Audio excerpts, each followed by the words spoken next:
ഹരേ കൃഷ്ണ. ഹരേ കൃഷ്ണ മാതാജി. ഹരേ കൃഷ്ണ മാതാജി. ഹരേ കൃഷ്ണ. എല്ലാവർക്കും ഹരേ കൃഷ്ണ. ഓം അജ്ഞാനതിമിരാന്ധസ്യ നാനാഞ്ജനാശലാകയാ ചക്ഷുരുന്മീലിതം യേന തസ്മൈ ശ്രീ ഗുരവേ നമഃ. ശ്രീ ചൈതന്യമനോഭീഷ്ടം സ്ഥാപിതം യേന ഭൂതലേ സ്വയം രൂപകഥാ മഹ്യം ദദാതി സ്വപദാന്തികം. വന്ദേഹം ശ്രീഗുരോ ശ്രീയുതപദകമലം ശ്രീഗുരുൻ വൈഷ്ണവാംശ ശ്രീരൂപം സാഗ്രജാതം സഹഗണ രഘുനാഥാന്വിതം തം സജീവം സാദ്വൈതം സാവധൂതം പരിജനസഹിതം കൃഷ്ണ ചൈതന്യദേവം ശ്രീരാധാ കൃഷ്ണപാദാൻ സഹഗണ ലളിതാ ശ്രീ വിശാഖാന്വിതാംശ. നമ ഓം വിഷ്ണുപാദായ കൃഷ്ണപ്രേഷ്ഠായ ഭൂതലേ ശ്രീമതേ ജയപതാക സ്വാമി ഇതി നാമിനേ നമാചാര്യപാദായ നിതായ കൃപപ്രദായിനേ ഗൗരകഥാദാമതായ നഗരഗ്രാമതാരിണേ. നമോ വിഷ്ണുപാദായ കൃഷ്ണപ്രേഷ്ഠായ ഭൂതലേ ശ്രീമതേ ഭക്തി വേദാന്ത സ്വാമി ഇതി നാമിനേ നമസ്തേ സാരസ്വതേ ദേവേ ഗൗരവാണി പ്രചാരിണേ നിർവിശേഷ ശൂന്യവാദി പാശ്ചാത്യ ദേശതാരിണേ. വാഞ്ചാകൽപതരൂപേശ്ച കൃപാ സിന്ധുഭ്യേവ ച പതിതാനാം പാവനേഭ്യോ വൈഷ്ണവേഭ്യോ നമോ നമഃ. ഹേ കൃഷ്ണ കരുണാ സിന്ധു ദീനബന്ധോ ജഗത്പദേ ഗോപേശ ഗോപികാ കാന്ത രാധാകാന്ത നമോസ്തുതേ. തപ്ത കാഞ്ചന ഗൗരാംഗീ രാധേ വൃന്ദാവനേശ്വരി വൃഷഭാനുസുതേ ദേവി പ്രണമാമി ഹരിപ്രിയേ. जय श्री कृष्ण चैतन्य प्रभु नित्यानंद श्री अद्वैत गदाधर श्रीवासादि गौर भक्त वृंदा. हरे कृष्णा कृष्ण कृष्ण हरे हरे हरे राम राम राम हरे हरे. ഹരേ കൃഷ്ണ. ശ്രീ രാധാ ഗോവിന്ദ് മന്ത്രി ഇസ്കോൺ ബാംഗ്ലൂരിന്റെ ഷോർട്ട് ഭാഗവതം ക്ലാസ്സിലേക്ക് എല്ലാ ഭക്തന്മാർക്കും സ്വാഗതം. ഓം നമോ ഭഗവതേ വാസുദേവായ. ഓം നമോ ഭഗവതേ വാസുദേവായ. ഓം നമോ ഭഗവതേ വാസുദേവായ. നിഗമകൽപതരോർഗളിതം ഫലം ശുഖമുഖാദമൃതദ്രവ സംയുതം പിബത ഭാഗവതം രസമാലയം മുഹുരഹോ രസികാ ഭുവി ഭാവുകാഃ. നാരായണം നമസ്കൃത്യ നരം ചൈവ നരോത്തമം ദേവീം സരസ്വതീം വ്യാസം തതോ ജയമുദീരയേത്. നഷ്ടപ്രായേഷു അഭദ്രേഷു നിത്യം ഭാഗവത സേവയാ ഭഗവതി ഉത്തമ ശ്ലോകേ ഭക്തിർഭവതി നൈഷ്ഠികീം. കൃഷ്ണായ വാസുദേവായ ദേവകീ നന്ദനായ ച നന്ദഗോപകുമാരായ ഗോവിന്ദായ നമോ നമഃ. ഹരേ കൃഷ്ണ. മദേകബന്ധു മത്സംഗിൻ മദ്ഗുരു മന്മഹാദന മന്നിഷ്ടാരക മദ്ഭാഗ്യ മദാനന്ദ നമോസ്തുതേ. ഗ്രന്ഥ ശ്രീമദ് ഭാഗവതം കി ജയ. ശ്രീ പ്രഭുപാദ് കി ജയ. ശ്രീമദ് ഭാഗവതം സ്കന്ധം 1 അധ്യായം 6. നാരദനും വ്യാസദേവനും മധ്യയുള്ള സംഭാഷണം. ശ്ലോകം 36. മാതാജി പ്രണാമം. പ്രണാമം മാതാജി. 36ാമത്തെ ശ്ലോകം അല്ലേ എടുക്കാനുള്ളത്? അതെ അതെ. ഹരേ കൃഷ്ണ. ഓം നമോ ഭഗവതി വാസുദേവായ. സർവം തദിദമാഖ്യാതം യത് പൃഷ്ടോഹം ത്വയാ നഘാ ജന്മ കർമ്മ രഹസ്യം മേ ഭവതശ്ചാത്മതോഷണം. എല്ലാവർക്കും ഒരു പ്രാവശ്യം ചൊല്ലാം. ഓം നമോ ഭഗവതി വാസുദേവായ.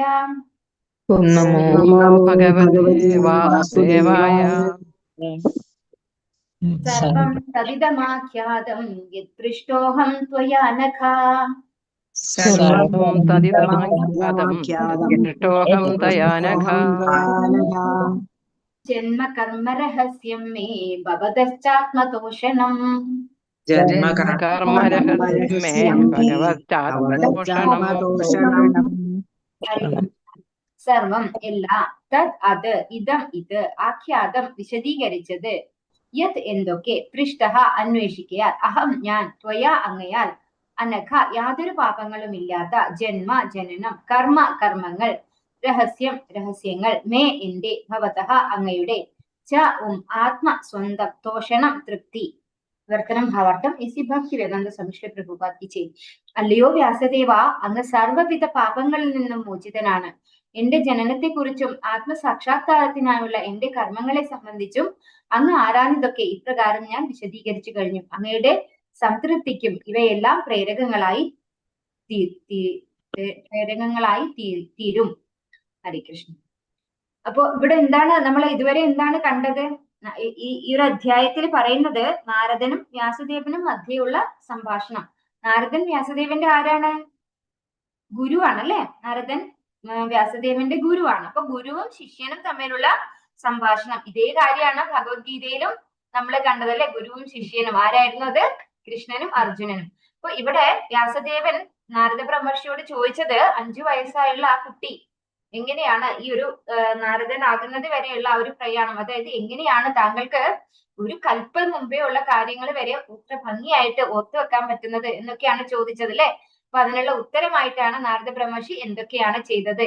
5 വയസ്സായുള്ള കുട്ടിക്ക് ആകെ ഉണ്ടായിരുന്ന അമ്മ, ആ അമ്മ പാമ്പ് കടിയേറ്റ് മരണപ്പെട്ടപ്പോ അത് ഭഗവാന്റെ അനുഗ്രഹമായി കണ്ടുകൊണ്ട് അദ്ദേഹം പല പല സ്ഥലങ്ങളിലൂടെ അല്ലെ, നല്ല ഐശ്വര്യമുള്ള സ്ഥലങ്ങള്, പട്ടണങ്ങള്, പിന്നെ പൂന്തോട്ടങ്ങള്, അതുപോലെ പിന്നെ കാട്ടില് വനപ്രദേശങ്ങളിലൂടെ ഒക്കെ സഞ്ചരിച്ച് ഒടുവില് എങ്ങനെയാണോ ആ ഭക്തി വേദാന്തികൾ പറഞ്ഞു കൊടുത്തത് അതിൻ പ്രകാരം ഭഗവാനെ ധ്യാനിക്കുകയും ഭഗവാൻ ഹൃദയകമലത്തിൽ പ്രത്യക്ഷനാകുകയും ഒരു നിമിഷ നേരത്തേക്ക് അല്ലെ, അത്രയും ചെറിയ സമയത്തേക്ക് ഭഗവാൻ ഹൃദയകമലത്തിൽ പ്രത്യക്ഷനാവുകയും പെട്ടെന്ന് തന്നെ അപ്രത്യക്ഷനാവുകയും ചെയ്തു അല്ലെ. ആ ഒരു സമയത്തെ ആ ഒരു ആകാംക്ഷ അല്ലെങ്കിൽ ഭഗവാനെ കണ്ട സമയത്തുള്ള ആ ഒരു എന്താ പറയാ ഒരു അന്താളിപ്പ് കാരണം ഭഗവാനെ ശരിക്കും കാണാനും നാരദ ബ്രഹ്മർഷിക്ക് കഴിഞ്ഞില്ല എന്ന് പറയണ്ടായി. അപ്പോ ആകെ വിഷമം തോന്നിയപ്പോ ഭഗവാൻ ശബ്ദത്തില് അല്ലെ, ശബ്ദരൂപത്തില് വന്ന് നാരദനോട് പറയണ്ടായി. എന്താ പറഞ്ഞത്?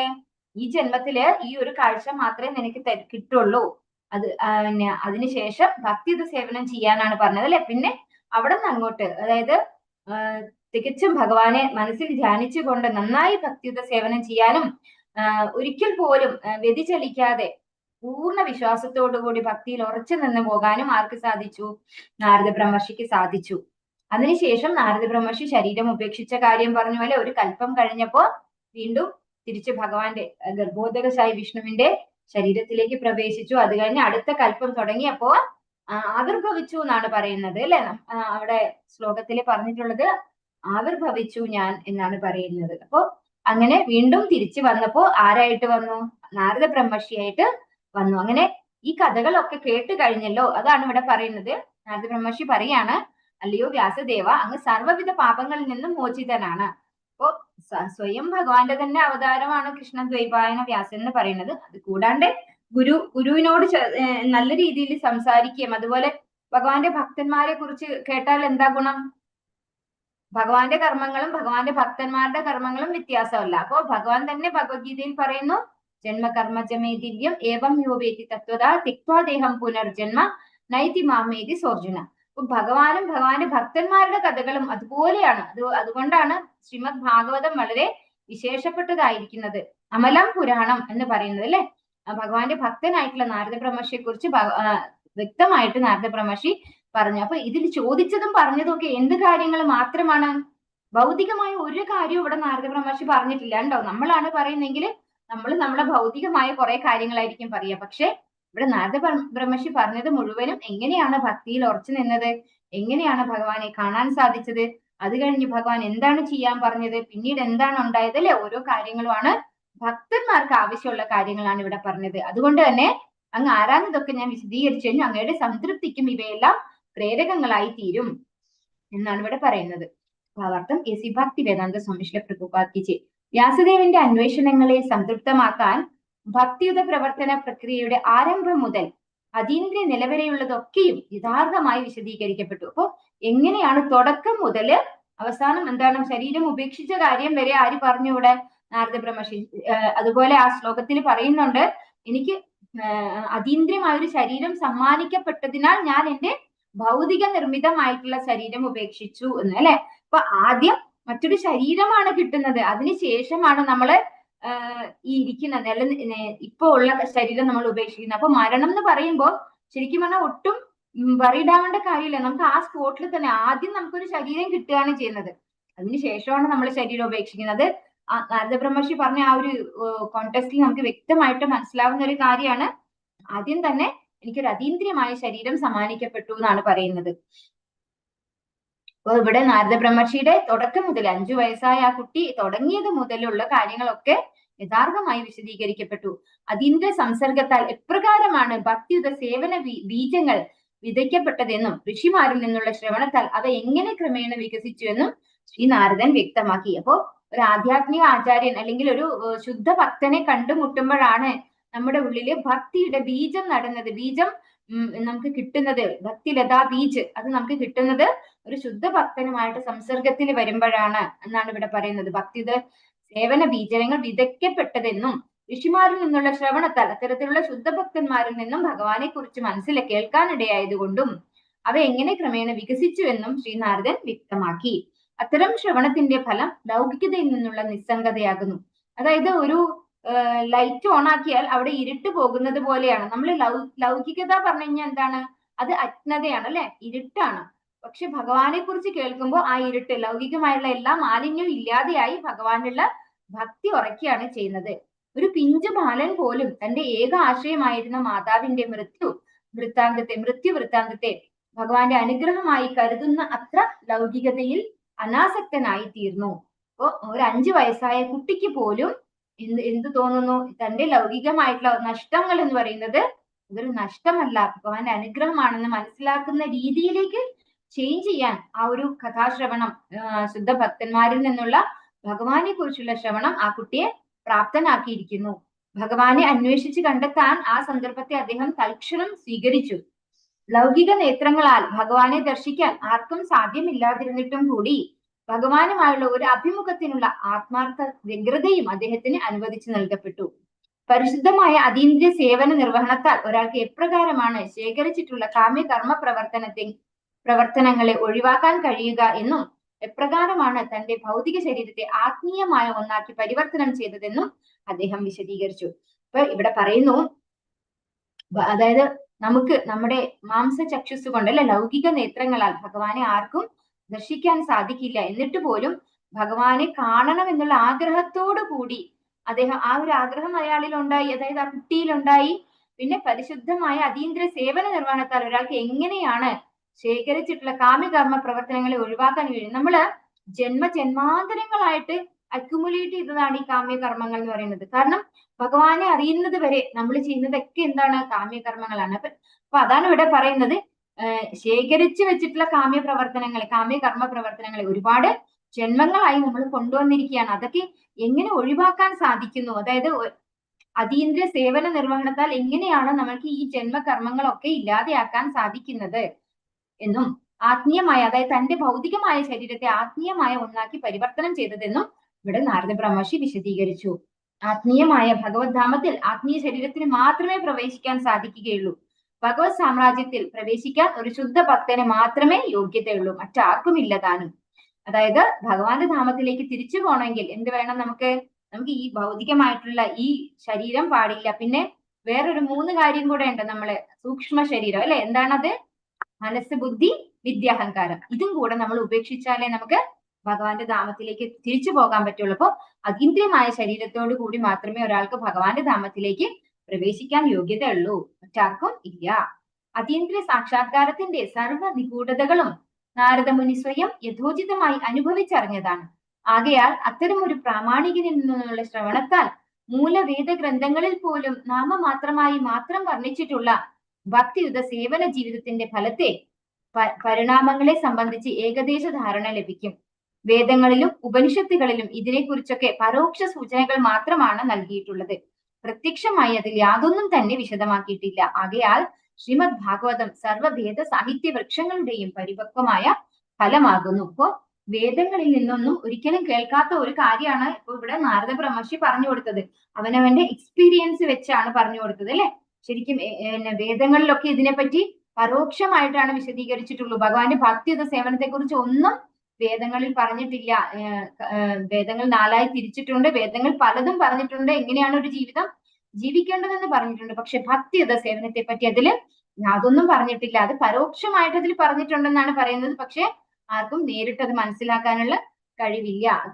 സൂചനകൾ മാത്രമേ തന്നിട്ടുള്ളൂ എന്നാണ് പറയുന്നത്. അപ്പോ ശ്രീമദ് ഭാഗവതത്തിലാണ് ഇതൊക്കെ വ്യക്തമായിട്ട് എങ്ങനെയാണ് ഒരു ഭക്തൻ ഭഗവാനെ പ്രാപിക്കുന്നതെന്ന് വ്യക്തമായിട്ട് നമുക്ക് പല ഭക്തന്മാരുടെ കഥകളിലൂടെയാണ് ശ്രീമദ് ഭാഗവതം പോകുന്നത്. അപ്പൊ വ്യക്തമായിട്ട് വിശദീകരിക്കുന്നത് ശ്രീമദ് ഭാഗവതത്തിലാണ്. അതുകൊണ്ട് തന്നെ വേദ സാഹിത്യ വൃക്ഷങ്ങളുടെയും പരിപക്വമായ ഫലം എന്നാണ് ശ്രീമദ് ഭാഗവതത്തെ പറയുന്നത്. ഓം നമോ ഭഗവതി വാസുദേവായ. സൂത ഉവാച ഏവം സംഭാഷ്യ ഭഗവൻ നാരദോ വാസവീസുതം ആമന്ത്യദീനാം രണയൻ യയൗ യാദൃച്ഛികോ മുനിഃ. എല്ലാവർക്കും ഒരു പ്രാവശ്യം ചൊല്ലാം. ഓം നമോ ഭഗവതേ വാസുദേവായ. ഓം നമോ ഭഗവതേ വാസുദേവായ. സൗവാച സൂത ഉവാച ഏവം സംഭാഷ്യ ഭഗവാൻ നാരദോ വാസവീസുതം.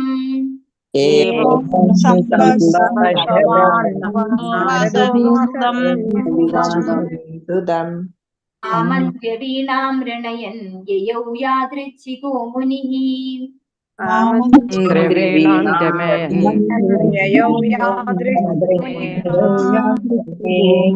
ഹരേ കൃഷ്ണ. സൂത ഗോസ്വാമി ഉവാച അരുളി ചെയ്തു. ഏവം അപ്രകാരം സംഭാഷ്യ സംബോധന ചെയ്തുകൊണ്ട് ഭഗവാൻ അതീന്ദ്രിയമായി ശക്തിമത്തായ നാരദമുനി വാസവി എന്നു പേരായ സത്യവതി സുതം പുത്രൻ ആമന്ത്ര്യ ക്ഷണിച്ച് വീണ രണയൻ വീട്ടിക്കൊണ്ട് യയൗ ഗമിച്ചു. യാദൃച്ഛിക ആഗ്രഹിക്കുന്ന എവിടെയും മുനി. വിവർത്തനം ഭാവാർത്ഥം എസി ഭക്തി വേദാന്ത സ്വാമി ശ്രീല പ്രഭുപാദ് കി ജയ്. ശ്രീ സുത ഗോസ്വാമി അരുളി ചെയ്തു. അപ്രകാരം വ്യാസദേവനെ സംബോധന ചെയ്തുകൊണ്ട് അദ്ദേഹത്തിൽ നിന്നും വിടവാങ്ങിയ ശ്രീ നാരദമുനി വീണ മീട്ടിക്കൊണ്ട് സ്വ ഇച്ഛയാൽ പര്യടനം ചെയ്യാനായി അവിടെ നിന്ന് പോയി. അപ്പോ ഇത്രയും കാര്യങ്ങള് വ്യാസദേവനോട് പറഞ്ഞു കൊടുത്ത് അദ്ദേഹം സ്വന്തം വീണയില് അല്ലെ സദാ ഒരു വീണയെടുത്ത് നാരായണ നാരായണ എന്ന് പറഞ്ഞുകൊണ്ട് പോകുന്നയാളാണ് നാരദ ബ്രഹ്മർഷി. ആ വീണയും എടുത്തുകൊണ്ട് അവിടെ നിന്നും വിടവാങ്ങി തിരിച്ചു പോയി. എങ്ങോട്ട് പോയി എന്നാണ് പറയുന്നത്? സ്വ ഇച്ഛയാൽ പര്യടനം ചെയ്യാനായി അവിടെ നിന്ന് പോയി. എല്ലായിടത്തും പര്യടനം ചെയ്യാൻ സാധിക്കുന്ന ആളാണ് നാരദ ബ്രഹ്മർഷി. അങ്ങനെ സ്വന്തം ഇച്ഛയാൽ പര്യടനം ചെയ്യാനായി അവിടെ നിന്ന് പോയി എന്നാണ് പറയുന്നത്.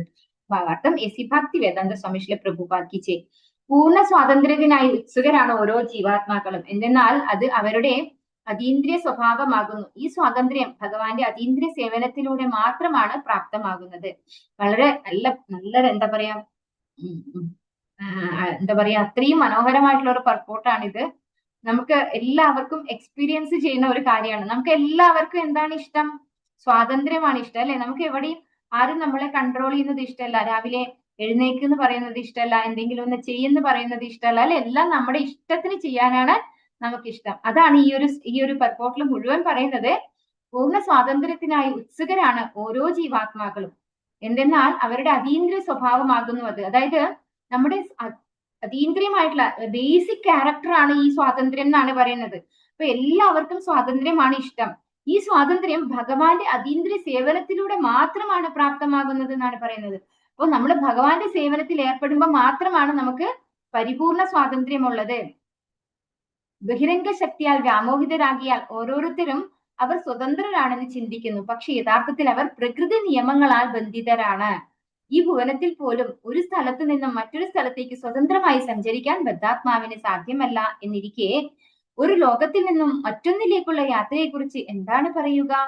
അതായത് നമ്മൾ വിചാരിക്കുന്നു നമ്മളെ ആരും ഒന്നും പറയുന്നില്ല, നമുക്ക് ഇഷ്ടം പോലെ നടക്കാം, എവിടെ വേണമെങ്കിലും ഇഷ്ടം പോലെ എന്ത് വേണമെങ്കിലും ചെയ്യാം, അതാണ് നമ്മുടെ സ്വാതന്ത്ര്യം എന്നാണ് നമ്മൾ തെറ്റായി ധരിക്കുന്നത്. പക്ഷേ ഇവിടെ പറയുന്നു നമ്മള് ബഹിരംഗ ശക്തിയാൽ കൺട്രോൾഡ് ആണ്. നമ്മള് ഭഗവത്ഗീതയിലും നമ്മൾ മനസ്സിലാക്കി നമ്മൾ ആരാൽ നിയന്ത്രിക്കപ്പെടുന്നുണ്ട്?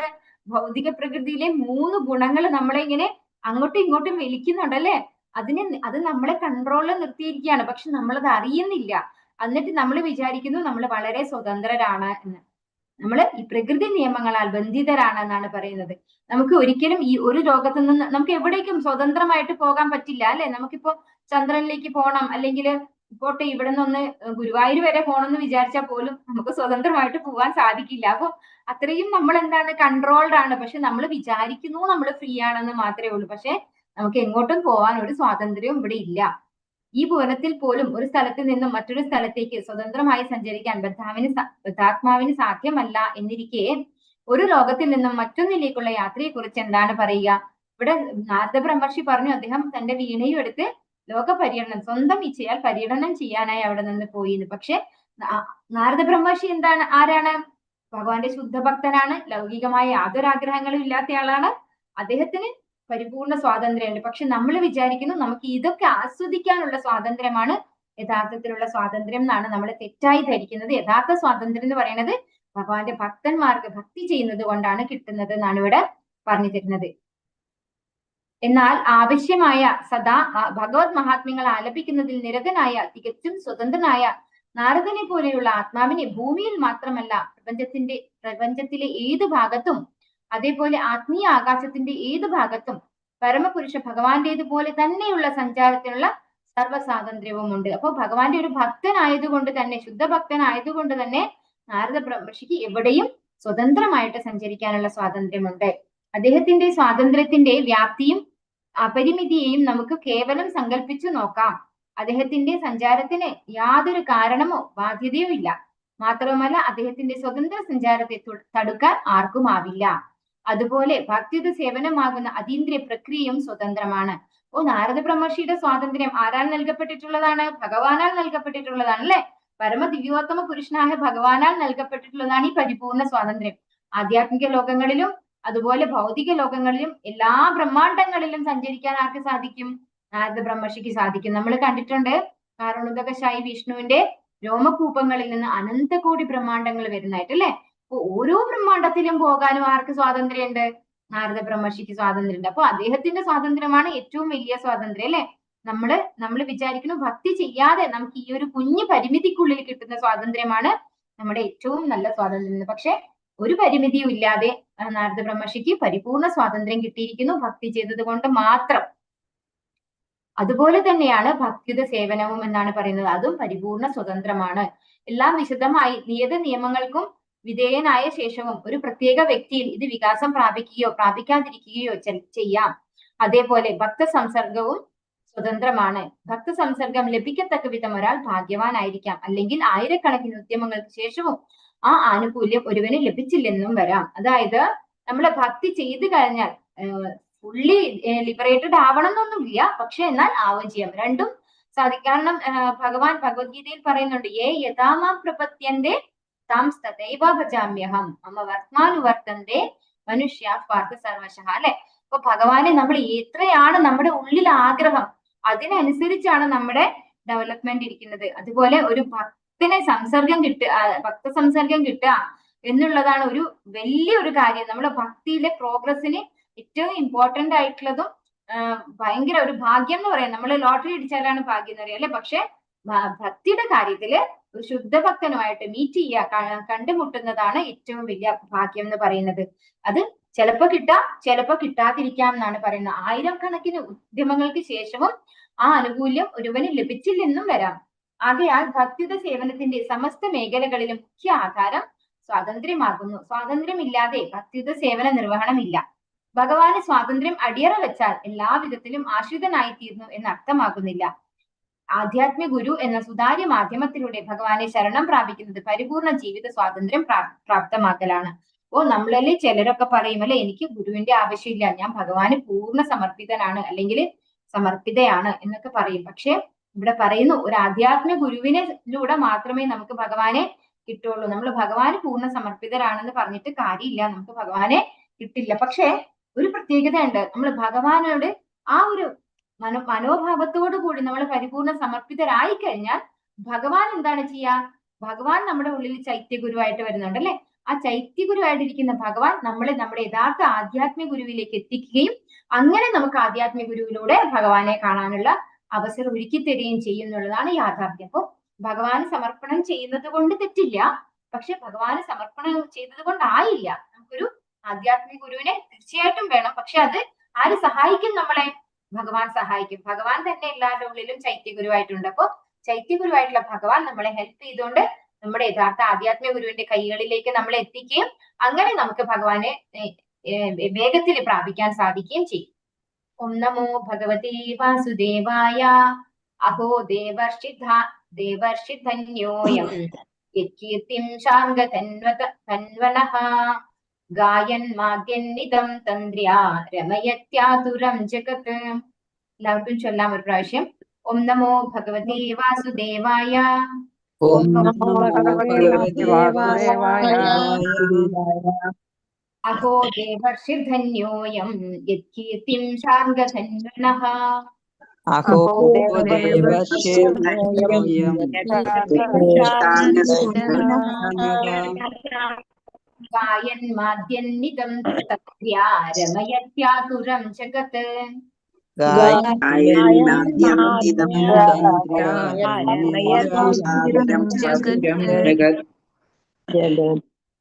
अहो എല്ലാ കീർത്തിയും ദേവർഷിക്ക് ധന്യഃ സർവവിജയവും അയം യത് ആരൊരുവൻ കീർത്തിം മഹാത്മ്യങ്ങൾ ശാന്തതന്മനഃ പരമദിവ്യോത്തമ പുരുഷന്റെ ഗായൻ ആലപിച്ചുകൊണ്ട് മാദ്യൻ അതിൽ ആനന്ദം അനുഭവിച്ചുകൊണ്ട് ഇത് തന്ത്ര്യ സംഗീതോപകരണത്താൽ രമയതി ഉജ്ജീവിപ്പിക്കുന്നു ആതുരം ക്ലേശിക്കുന്ന ജഗത് ലോകം വർത്തനം ഭാവാർത്ഥം എസി ഭക്തി വേദാന്ത സ്വാമി ശ്രീ പ്രഭുപാദ് കി ജയ്. പരമദിവ്യോത്തമ പുരുഷന്റെ കർമ്മങ്ങളെ പ്രകീർത്തിക്കുകയാൽ സർവ പ്രശസ്തിയും വിജയവും ശീല നാരദമുനിക്ക് ഉണ്ടാകട്ടെ. അപ്രകാരം പ്രവർത്തിക്കാൽ അദ്ദേഹം സ്വയം ആനന്ദം അനുഭവിക്കുകയും വിശ്വപ്രപഞ്ചത്തിലെ എല്ലാ ക്ലേശിക്കുന്ന ആത്മാക്കളെയും ഉജ്ജീവിപ്പിക്കുകയും ചെയ്യുന്നു. അപ്പോ പറയുന്ന ഇവിടെ പരമദിവ്യോത്തമ പുരുഷന്റെ അതായത് ഭഗവാന്റെ കർമ്മങ്ങളെ പ്രകീർത്തിക്കുകയാൽ സർവ പ്രശസ്തിയും വിജയവും നാരദമുനിക്ക് ഉണ്ടാകട്ടെ. ഭഗവാൻ ആരാണ്? ഭഗവാന്റെ ക്വാളിറ്റി എന്തൊക്കെയാണ്? 6 ഐശ്വര്യങ്ങൾ ചേർന്ന ആളാണ് ഭഗവാൻ എന്ന് പറയുന്നത് അല്ലെ. അതിലൊന്നാണ് എന്ത്? കീർത്തി എന്ന് പറയുന്നത് അല്ലെ. അപ്പൊ ഭഗവാനെ കീർത്തിക്കുന്നത് കൊണ്ട് തന്നെ ആ കീർത്തി ആർക്കും കിട്ടുന്നു? നാരദമുനിക്കും കിട്ടുന്നു. അപ്രകാരം പ്രവർത്തിക്കാൽ അദ്ദേഹം സ്വയം ആനന്ദം അനുഭവിക്കുകയും പ്രപഞ്ചത്തിലെ ക്ലേശിക്കുന്ന എല്ലാ ആത്മാക്കളെയും ഉജ്ജീവിപ്പിക്കുകയും ചെയ്യുന്നു. അപ്പോ ഭഗവാനെ കുറിച്ച് പ്രകീർത്തിക്കുമ്പോൾ ഭഗവാനെ കുറിച്ച് പ്രകീർത്തിക്കുന്ന വ്യക്തിയുടെ ഉള്ളിലും ആനന്ദം ഉണ്ടാകുന്നു, അത് കേൾക്കുന്ന ആളിന്റെ ഉള്ളിലും ആനന്ദം ഉണ്ടാകുന്നു. അങ്ങനെ എല്ലാവരെയും ക്ലേശിക്കുന്ന എല്ലാ ആത്മാക്കളെയും ഉജ്ജീവിപ്പിക്കാൻ സാധിക്കുന്നു ഭഗവാനെ കുറിച്ച് പ്രകീർത്തിക്കുന്നത് കൊണ്ട് മാത്രം. ഭാവാർത്ഥം എസി ഭക്തി വേദാന്ത സ്വാമി ശ്രീ പ്രഭുപാദ് കി ജയ്. ഭഗവാന്റെ അതീന്ദ്രിയ കർമ്മങ്ങളെ പ്രകീർത്തിക്കാനും അപ്രകാരം പ്രപഞ്ചത്തിലെ എല്ലാ ക്ലേശഭരിത ജീവാത്മാക്കൾക്കും ആശ്വാസം പ്രദാനം ചെയ്യാനുമായി ശ്രീ നാരദമുനി തന്റെ വീണ മീട്ടുന്നു. ഇവിടെ ഈ പ്രപഞ്ചത്തിനുള്ളിൽ ആരും സന്തുഷ്ടരല്ല. സന്തോഷമായി അനുഭവപ്പെടുന്നത് മായയുടെ വ്യാമോഹമാണ്. അശുദ്ധമായ അമേധ്യത്തിൽ വസിക്കുന്ന പന്നി പോലും സന്തുഷ്ടനായി സ്വയം അനുഭവപ്പെടുന്ന വിധം ഭഗവാന്റെ മായാശക്തി അത്രയ്ക്കും ശക്തിമത്തായതാണ്. അപ്പോ നാരദ ബ്രഹ്മർഷിയുടെ വീണ അത് എന്താണ്? അതും അതീന്ദ്രിയമാണ് അല്ലെ.